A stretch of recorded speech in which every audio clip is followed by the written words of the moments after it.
All right, so I've got the one mugs and stuff, my tall ones and stuff that I talk about, and I get about 2/3 sweeping up and 1/3 sweeping out, even top and bottom. I did a little video on throwing these, putting a handle on them. So handles are really, really important. A person comes up and they're going to buy your pot, okay? And they take a look at your glaze and take a look at your form, and that gets them into your booth and all. But if they pick that up and it feels good, they buy it. I'm telling you, handle it and how it feels and stuff, hugely important. This is what I call my handshake mug, because literally, it's kind of like, handshake right there. Your hand wraps around it, and the handle comes around here, and it's just a very comfortable mug.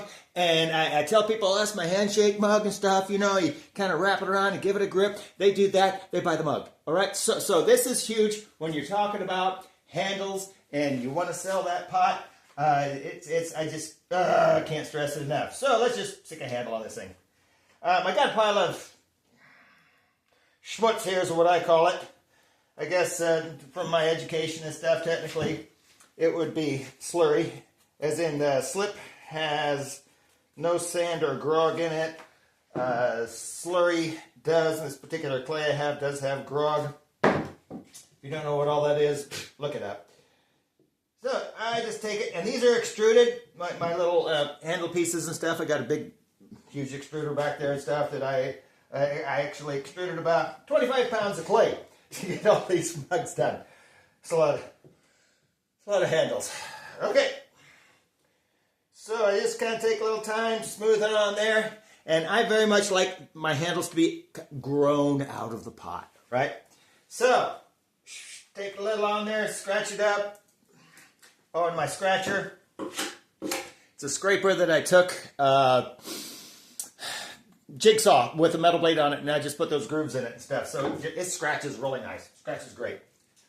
Okay, start pulling. It's like pulling a handle. A lot of videos on pulling handles and stuff. I'm not going to go into great detail with that one. And you just keep working it slowly but surely.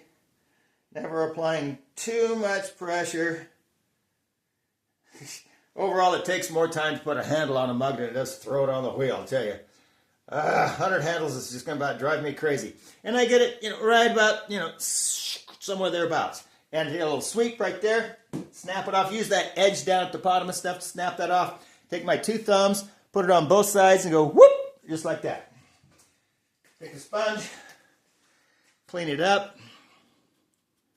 Give it a little push in, and that's kind of what it looks like there. Next, kind of clean up.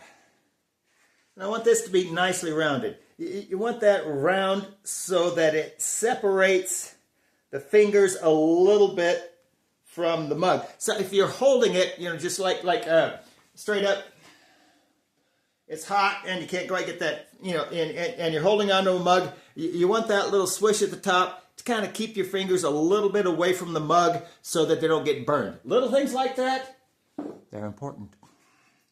So, you get that nice little rounded spot going out there. And then I'll give it a push down. Squish it out.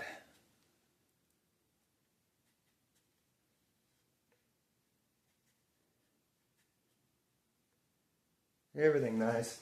And then I'll take a little bit of what was left over from my clipped off of that handle and make a little ball. And it's a magic ball. It really is and stuff. Because again, it comes down to how that mug feels. We'll sell the mug. And this little ball goes right there.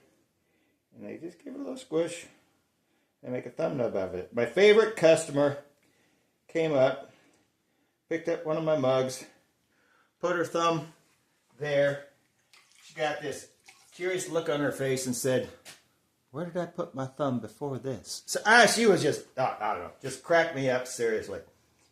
Because again, that comfort of the overall mug is very important. You put a good handle on that, and possibility of you making a sale goes up dramatically.